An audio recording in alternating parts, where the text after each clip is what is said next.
Israel kembali menuai kecaman internasional setelah menyetujui pembangunan hampir 2.000 unit permukiman baru di wilayah tepi barat yang diduduki. Langkah ini dianggap memperburuk ketegangan dan menjadi ancaman bagi upaya perdamaian di Palestina. Menteri Keuangan Israel, Bezalel Smotrich, mengumumkan bahwa Dewan Perencanaan Tinggi akan memberikan persetujuan terhadap 1.973 unit permukiman baru. Namun, ia tidak menjelaskan kapan Dewan tersebut akan menggelar pertemuan untuk membahas proyek tersebut. Laporan Palestine Chronicle pada 1 November, keputusan ini disampaikan hanya sehari setelah Israel menyetujui pembangunan 1.300 unit rumah bagi pemukim di kawasan selatan Yerusalem Timur. Smotrich menyebut bahwa pemerintah Israel telah menyetujui hampir 30.000 unit permukiman baru sepanjang tahun ini, serta menyebut capaian itu sebagai prestasi besar bagi pemerintahannya. Langkah tersebut langsung mendapat kecaman dari Hamas. Mereka menilai kebijakan baru Israel merupakan bentuk eskalasi berbahaya dari kebijakan kolonialisasi. Hamas menegaskan bahwa rencana tersebut merupakan pelanggaran terang-terangan terhadap hukum internasional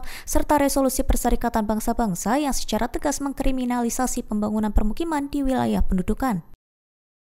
Militer Israel mengumumkan telah menewaskan seorang teroris anggota kelompok Hizbullah dalam serangan udara di Lebanon Selatan pada 31 Oktober 2025. Aksi ini disebut sebagai bagian dari upaya Israel untuk menghapus ancaman terhadap keamanan nasionalnya. Dalam operasi yang dipimpin Komando Utara, IDF menggunakan kekuatan udara untuk menyerang target di wilayah Kunin, Lebanon Selatan. Militer Israel menilai tindakan musuh dan kelompoknya sebagai ancaman langsung bagi negara dan warganya. IDF juga menuduh Hizbullah telah melanggar kesepamahaman keamanan yang berlaku antara Israel dan Lebanon melalui aktivitas militernya di wilayah perbatasan. Pihak IDF menegaskan akan terus melakukan tindakan militer terhadap setiap ancaman yang membahayakan kedaulatan Israel. Militer juga menyatakan tidak akan ragu untuk menargetkan individu atau infrastruktur yang berkaitan dengan kelompok teroris di Lebanon Selatan. Serangan terbaru ini menjadi bagian dari meningkatnya ketegangan antara Israel dan Hizbullah dalam beberapa pekan terakhir. Bentrokan di perbatasan dua negara itu semakin intens sejak konflik di Gaza kembali memanas, serta menimbulkan kekhawatiran akan pecahnya perang terbuka di kawasan tersebut.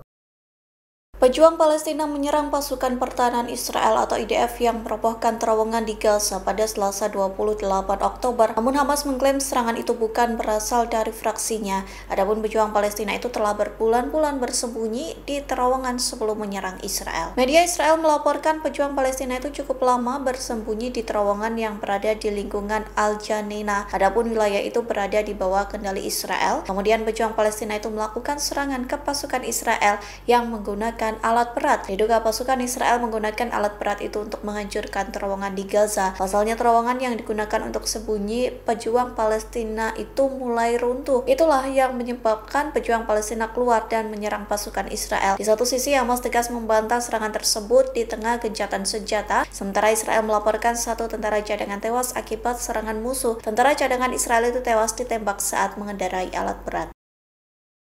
Israel dikabarkan telah membangun hampir 1.000 hambatan baru di berbagai wilayah tepi barat sejak awal serangan besar-besaran di Gaza pada Oktober 2023. Laporan Palestine Chronicle pada 30 Oktober menyebutkan hambatan tersebut berupa gerbang, dinding, serta blok beton yang tersebar di jalan-jalan utama dan perkampungan warga Palestina. Langkah ini semakin memperparah keterbatasan gerak warga yang sudah lama hidup di bawah pendudukan Israel. Komisi Perlawanan Tembok dan Permukiman Badan Resmi Palestina mencatat bahwa sekira 916 penghalang baru telah didirikan dalam 2 tahun terakhir. PBB melaporkan bahwa sejumlah gerbang bahkan memutus jalur utama yang menghubungkan wilayah utara dan selatan tepi barat. Kondisi itu memaksa jutaan warga menempuh rute memutar, membuat perjalanan singkat 20 menit menjadi lebih dari 1 jam. Selain gerbang, pasukan Israel juga menempatkan gundukan tanah besar dan blok beton di tengah jalan. Tempatan itu mencegah kendaraan lewat dan membatasi akses warga terhadap pelayanan penting seperti kesehatan dan pendidikan. Selain itu, otoritas Israel kerap menutup gerbang tanpa pemberitahuan, membuat warga terjebak di dalam wilayahnya sendiri. Beberapa gerbang bahkan dijaga oleh pasukan bersenjata dan dilengkapi kamera pengintai, memperlihatkan tingkat kontrol yang semakin ketat terhadap kehidupan warga Palestina di tepi barat. Drone mata-mata Israel berhasil ditangkap dan direbut sayap militer Gerakan Jihad Islam Palestina atau Brigade Al-Quds. Dalam pesawat tak berawak itu terdapat informasi berharga dari pasukan pertahanan Israel atau IDF. Komandan lapangan Brigade Al-Quds merupakan sosok yang berhasil merebut drone mata-mata IDF itu. Ia mengatakan drone yang ditangkap dari wilayah tepi barat memiliki dampak besar bagi kemampuan operasional mereka. Pasalnya drone tersebut memiliki rekaman terkait beberapa serangan Israel yang hendak dilakukan ke militan Palestina Palestina. Selain itu, drone IDF berisi posisi tentara Israel, pos pemeriksaan hingga titik militer yang dilalui kendaraan. Hal itu memudahkan militan Palestina untuk menanam bahan peledak di sepanjang rute yang dilalui kendaraan berat IDF. Isi drone diunggah melalui Telegram Brigade Al-Quds pada Rabu 29 Oktober. Brigade Al-Quds memberikan nama sandi Blinding Vision untuk drone mata-mata Israel. Download Tribun X sekarang, menghadirkan lokal menjadi Indonesia.